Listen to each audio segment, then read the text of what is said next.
திறப்பிலே 5 நிமிடங்கள். கிறிஸ்துவுக்குள் மிகவும் பிரியமான என் அன்பு சகோதர சகோதரிகளே, திறப்பிலே 5 நிமிடங்கள் என்கிற இந்த ஜெப நேரத்தில் என் அன்பு சகோதர சகோதரிகள் உங்கள் அனைவரோடு கூட இணைந்து ஜெபிக்க கர்த்தர் பாராட்டின கிருபைக்காக ஆண்டவருக்கு நன்றி செலுத்துகிறேன். இன்றைக்கும் ஒரு முக்கியமான காரியத்திற்காக நாம் ஜெபிக்க இருக்கிறோம். உலகளாவிய வெப்ப சூழ்நிலை காரணமாக தற்போது வெப்ப அனல் காற்றினுடைய தாக்கமானது ஒவ்வொரு தேசத்திலும் அதிகரித்து வருகிற அதே சூழ்நிலையில் இந்தியாவிலும் இதனுடைய தாக்கம் அதிகரித்திருப்பதை எண்ணி கடந்த நாட்களிலே நாம் ஜெபித்தோம். இதுவரை இல்லாத அளவு ஒரு வெப்ப அனல் எல் நினோ என்று சொல்லப்படுகிற ஒரு தாக்கம் அதிக அளவிலே இந்திய அளவிலும் தமிழ்நாட்டிலும் காணப்பட்டதை அறிந்து அதற்காக நாம் ஜெபித்தோம். தற்போது வட மாநிலங்களிலே ஒரு பக்கம் கோடை வெப்பத்தினுடைய தாக்கம் அதிகரித்திருந்த அதே சூழ்நிலையில் தமிழ்நாட்டிலும் வெப்பத்தினுடைய தாக்கம் தென்மேற்கு பருவமழையின் குறைவினாலும் அதனுடைய தாமதத்தினாலும் அதிகரித்த வண்ணம் இருக்கிறதாக கூறப்படுகிறது. மற்றொரு பக்கம் பார்க்கும் பொழுது கொடிய வெப்பத்தினுடைய தாக்கம் அது மட்டுமல்லாமல் வெப்ப அலைகளினுடைய தாக்கத்தினாலே தரைமட்ட ஓசோனுடைய பாதிப்பு அதிகரித்து அதனால் ஏற்படுகின்ற மரணங்கள் அதிகரித்திருப்பதாக இதை குறித்த ஆராய்ச்சியாளர்கள் அந்த செய்தி அறிக்கையை வெளியிட்டிருக்கிறார்கள்.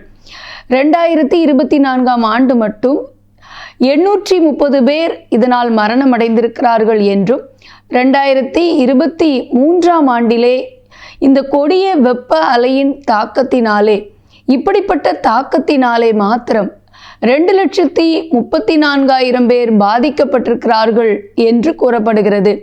தொடர்ந்து சுவாச கோளாறு மட்டுமல்ல, நுரையீரல் சம்பந்தப்பட்ட நோய்களினாலும் மக்கள் பாதிக்கப்படுகிறார்கள் என்று கூறப்படுகிறது.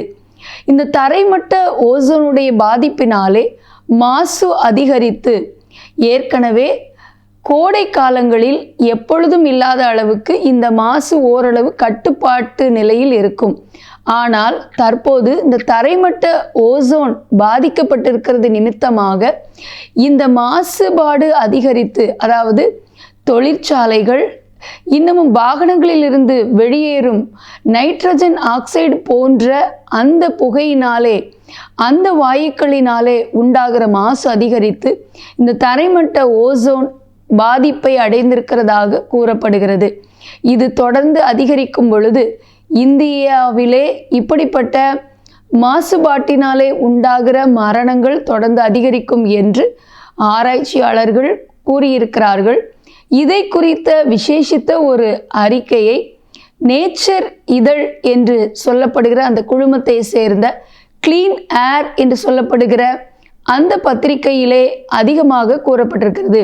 இதை குறித்த செய்தியை நான் உங்களுக்கு வாசிக்க விரும்புகிறேன். பூமியின் வளிமண்டலத்தின் மேல் பகுதியில் இயற்கையாக இருக்கும் ஓசோன் சூரியனின் தீங்கு விளைவிக்கிற புற ஊதா கதிர்களை உறிஞ்சி பூமியை காக்கும் ஒரு இயற்கை கவசமாக செயல்படுகிறது.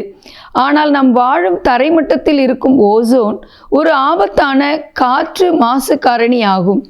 தரைமட்ட ஓசோன் இயற்கையாக உருவாவதில்லை. கார்களிலிருந்தும் தொழிற்சாலைகளிலிருந்தும் வெளியாகும் நைட்ரஜன் ஆக்சைடுகள் மற்றும் ஆவியாகும் கரிம சேர்மங்கள் போன்ற பொதுவான காற்று மாசுக்கள் சூரிய ஒளியின் முன்னிலையில் வேதி வினைக்கு உள்ளாகும் போது இது உருவாகிறது. இது குறித்து இந்த ஆய்வின் ஆசிரியரும் ஐஐடி கராக்பூர் பேராசிரியருமான ஜெய நாராயணன் குட்டிப்புரத் மற்றும் கொச்சி கேரள மீனவர் மற்றும் கடல்சார் ஆய்வுகள் பல்கலைக்கழகத்தின் பரம்பர சங்கீதா ஆகியோர் கூறியுள்ளதாவது: தரைமட்ட ஓசோன் அளவு 30 பார்ட்ஸ் பெர் பில்லியன் வரை இருப்பது பாதுகாப்பானது என கருதப்படுகிறது.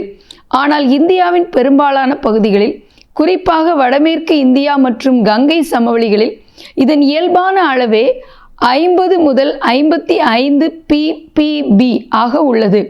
வெப்ப அலைகளின் போது இந்த ஓசோன் செறிவு இன்னும் மிக மோசமாக உச்சத்தை எட்டுகிறது.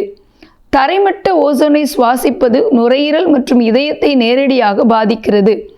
2025ஆம் ஆண்டின் உலகளாவிய காற்று நிலை அறிக்கையின்படி இந்தியாவில் 2023 மட்டும் ஓசோன் பாதிப்பால் சுமார் 2,34,000 பேர் COPD நோயால் உயிரிழந்துள்ளனர். கடந்த 21 ஆண்டு கால தரவுகளை ஆய்வு செய்ததில் வெப்ப அலைவுகள் முடிவுக்கு வந்த பிறகும் காற்றில் அதிகரித்த ஓசோன் அளவு சராசரியாக 3 முதல் 4 நாட்களுக்கு அப்படியே நீடிக்கிறது என்று கண்டறியப்பட்டிருக்கிறது. ஆகவே அன்பு தேவனுடைய பிள்ளைகளே, அதிகரித்து வருகிற இந்த இயற்கை சீற்றங்களினால் உண்டாகிற மரணங்கள், பாதிப்புகளிலிருந்து கர்த்தர் நம்மை விடுதலையாக்க வேண்டும் என்றால் அவருடைய நாமம் தரிக்கப்பட்ட நாம் நம்மை தாழ்த்தி ஜெபம் பண்ணும் பொழுது இயற்கை பேரிடர்களால் உண்டாகிற அழிவுகள், இப்படிப்பட்ட அசாதாரண மாற்றங்களிலிருந்து கர்த்தர் நம்மை தப்புவித்து நம்மை பாதுகாத்து வழி நடத்துவார். ஜெபிப்போமா? எங்கள் அன்பின் பரலோக பிதாவே, ஆசீர்வதிக்கப்பட்ட நாளின் காலை வேளைக்காக நன்றியோடு துதிக்கிறோம், ஸ்தோத்திரிக்கிறோம். அப்பா, எங்களுடைய இந்திய தேசத்தில் அதிகரித்து வருகிற வெப்பத்தினுடைய தாக்கம், அசாதாரண சூழ்நிலையினாலே தரைமட்ட ஓசோன் ஆனது மிகப்பெரிய அளவிலே ஒரு மாசு காரணியாக மாறி அது நிமித்தமாக உண்டாகிற உயிரிழப்புகள், பாதிப்புகள் அதிகரித்திருக்கிறது என்பதை எண்ணி ஆண்டவர், இப்படிப்பட்ட பேரிடர்களிலிருந்து, இயற்கை மூலமாக உண்டாகிற அழிவுகளிலிருந்து ஆண்டவரை எங்கள் ஜனங்கள் பாதுகாக்கப்பட, நாங்கள் பாதுகாக்கப்பட உம்முடைய இரக்கத்திற்காக மன்றாடி ஜெபிக்கிறோம்.